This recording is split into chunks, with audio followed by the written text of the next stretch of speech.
नमस्कार दोस्तों, मेरा नाम है डॉक्टर मदन गुप्ता। मैं हूं एक IV specialist, laparoscopic surgeon, obstetrician and gynaecologist. आज मैं बात करूंगा कुछ बड़े ही इंटरेस्टिंग केसेस के बारे में जो मेरे हॉस्पिटल में लास्ट 2 से 3 महीने में यहाँ पर हुए। ये कुछ ऐसे केसेस हैं जिन्होंने हम लोगों को बहुत कुछ सिखाया, जिनकी वजह से हमें ये पता चला कि क्या हमारी प्रैक्टिस में करना है और क्या नहीं करना है, और ये हमारी ऑडियंस के लिए भी एक बहुत ही महत्वपूर्ण लर्निंग एक्सपीरियंस रहा।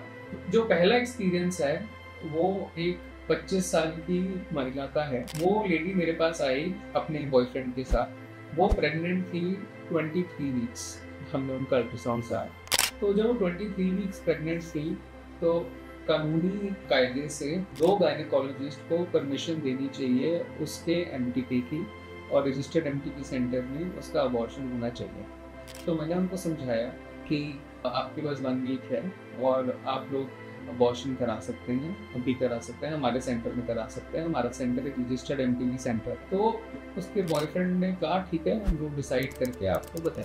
अगले दिन उसके भैया और भाभी आए लेडी के, और उन्होंने कहा कि अभी हम नहीं करा सकते क्योंकि लड़की की शादी है किसी और से, और वो शादी है 3 दिन बाद। तो अपनी शादी में जो लड़की है वो किसी और के बेबी के साथ 24 वीक्स प्रेग्नेंट।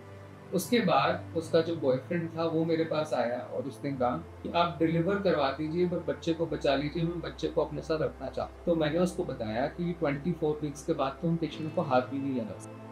फिर जो लड़की थी उसके फादर आए 27 वीक्स पे, और उन्होंने कहा अब आप अबॉर्ट सकते हो। तो मैंने उनको समझाया कि अगर अब आपको अबॉर्ट कराना है बेबी को, तो आपको कोर्ट से स्पेशल परमिशन लेनी पड़ेगी इनके केस के लिए। All India institute of medical sciences AIIMS में एक पैनल बैठता है जो कि परमिशन देता है ऐसे केसेस के लिए। वो परमिशन आप लेके आइए तो हम ये वाला केस कर सकते हैं। अब तक उस लड़की की शादी हो चुकी है। उसके हस्बैंड को कोई आइडिया नहीं है कि उसके पेट में एक बेबी है जो कि किसी और था। वो अपने घर अपनी शादी के बाद आई और वो अपने घर से हॉस्पिटल आई। फिर हॉस्पिटल से हमने उसको एडमिशन डिनाई कर दिया। तो इससे सीखने को हमें ये मिलता है कि आजकल के ज़माने में कुछ भी पॉसिबल है, और अपना लाइफ पार्टनर चूज करते हुए या फिर किसी को भी ट्रस्ट करने से पहले उसका बैकग्राउंड चेक, ड्यू डिलिजेंस अच्छे से देख लीजिए। बिकॉज ऐसा वाक्य देख के मेरे रोंगटे खड़े हो गए और मैं शॉक में चला गया कि लोग ऐसा भी कर सकते हैं। किसी के साथ शादी करने जा रहे हैं और उनके पेट में 6 महीने का बच्चा है और वो भी किसी और का है, वो भी अबॉर्टेड नहीं। तो पहला वाक्य ये था और मैं अपने ऑडियंस के साथ ये शेयर करना चाहता हूँ। दूसरा वाक्य हमारे साथ ये हुआ कि 27 year old doctor, MBBS doctor, जिसने एक मणिपाल इंस्टीट्यूट से MBBS किया था, वो हमारे पास आए।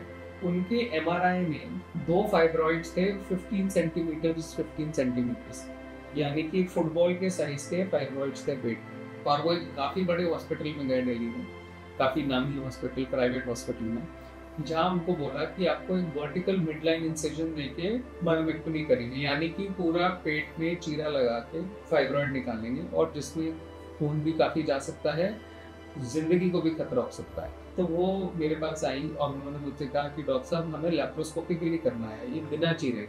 तो हमने उनको श्योरिटी दी कि यस, हम अपने हॉस्पिटल में ये लैप्रोस्कोपी के लिए कर सकते हैं, बट पॉसिबिलिटी ओपन करने की हमेशा रहेगी इतने बड़े यूट्रस में। उनका यूट्रस 28 वीक साइज था, यानी कि नाभि के भी ऊपर तक आ। तो जिस दिन उनकी सर्जरी की मॉर्निंग में रात भर मुझे नींद नहीं आई, बिकॉज सुबह हमने सर्जरी करनी थी।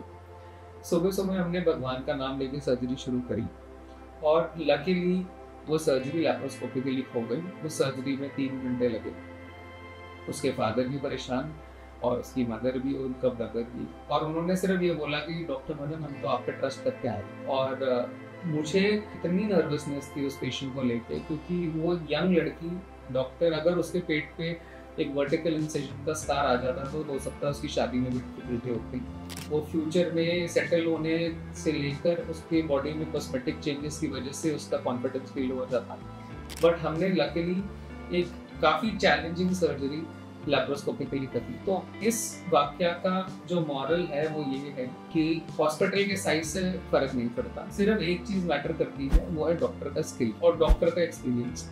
हो सकता है बहुत अच्छे डॉक्टर बहुत बड़े हॉस्पिटल्स में ना जाए, क्योंकि जितने बड़े हॉस्पिटल्स होते हैं वो डॉक्टर फ्रेंडली नहीं होते, वो प्रॉफिट ड्रिवन होते हैं, वो रेवेन्यू ड्रिवन। तो जो अच्छे डॉक्टर्स हैं वो अक्सर छोटे नर्सिंग होम्स और अपनी प्रैक्टिस करते हुए मिलेंगे आपको बड़े शहरों में। तो अगर आप अपना भला चाहते हैं और आप चाहते हैं कि आपके साथ करेक्ट ट्रीटमेंट हो, तो ब्लाइंडली ब्रांडेड हॉस्पिटल्स या बड़े हॉस्पिटल्स पे फेथ मत कीजिए। वो हो सकता है बड़े हॉस्पिटल्स में ना हो, बट ज्यादा एक्सपीरियंस हो, ज्यादा कॉन्फिडेंट हो, ज्यादा स्किलफुल हो, और आपका अल्टीमेटली ज्यादा भला उन छोटे हॉस्पिटल्स में हो जाएगा, बड़े हॉस्पिटल्स में नहीं। थर्ड एक्सपीरियंस मेरा ये रहा कि हमारे पास एक पेशेंट आई थी, very educated patient and pregnant patient, delivery कराने, बट वो पेशेंट इतनी एडमेंट थी कि मुझे नॉर्मल डिलीवरी ही करवानी है, क्योंकि उन्होंने इंटरनेट पे अपने फैमिली वालों से और अपने दोस्तों से ये सुना था कि नॉर्मल डिलीवरी सिजेरियन डिलीवरी से बेटर होती है। हालांकि नॉर्मल डिलीवरी होती है सिजेरियन डिलीवरी से बेटर, बट जब डॉक्टर बोले सिजेरियन करना तो उसकी सुन लेनी चाहिए। तो वो हमारे पास 3 दिन तक एडमिटेड रही,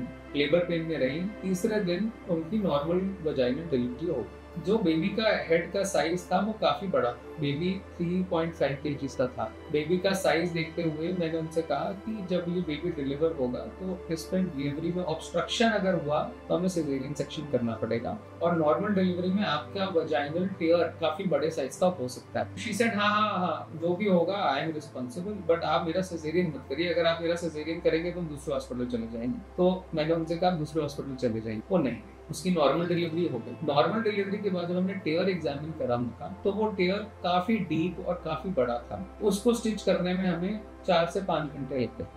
उसको स्टिच करने के बाद भी उनको ब्लीडिंग थी। उनकी ब्लीडिंग की वजह से हमें उनको हॉस्पिटल में 1 वीक तक रखना पड़ा। तो रोज हम उनका अल्ट्रासाउंड करते थे देखने के लिए कि ब्लीडिंग का कॉज क्या है, क्या स्टिच लाइन से ब्लीडिंग हो रही है, क्या यूट्रस के अंदर से ब्लीडिंग हो रही है, क्या हमें इनको ब्लड देने की जरूरत है। हम ऑलरेडी इनको 3 यूनिट ब्लड दे चुके थे। एक टाइम था जिसपे मुझे इनको ये भी बोलना पड़ा था कि आपकी जान को खतरा हो सकता है अगर आपकी ब्लीडिंग नहीं होती तो। लकीली इनका यूरिनरी ब्लैडर, रेक्टम, यूट्रस का सारा कुछ सेफ था। सिर्फ बच्चे की सिर की वजह से जो बड़ा था साइज में, नॉर्मल डिलीवरी की वजह से इनको प्रॉब्लम। फाइनली जब वो घर चली गई उसके 1 वीक बाद उनको इन्फेक्शन हुआ साइट पे, जो स्टिच साइट थी। फिर हमें एंटीबायोटिक्स देनी पड़ी इनको 14 दिन तक। अब ये फाइनली फिट हैं, बट इनके वजाइना में काफ़ी सारे स्टिचेस हैं जो कि होने में 6 से 8 महीने लगे। तो डॉक्टर काफ़ी एक्सपीरियंस्ड हैं, हमारी कंट्री के क्वालिफाइड हैं, उनको पता है कब क्या करना है। अपने माइंडसेट को इतना फिक्स मत कीजिए और अपने डॉक्टर को ट्रस्ट करिए। इन 3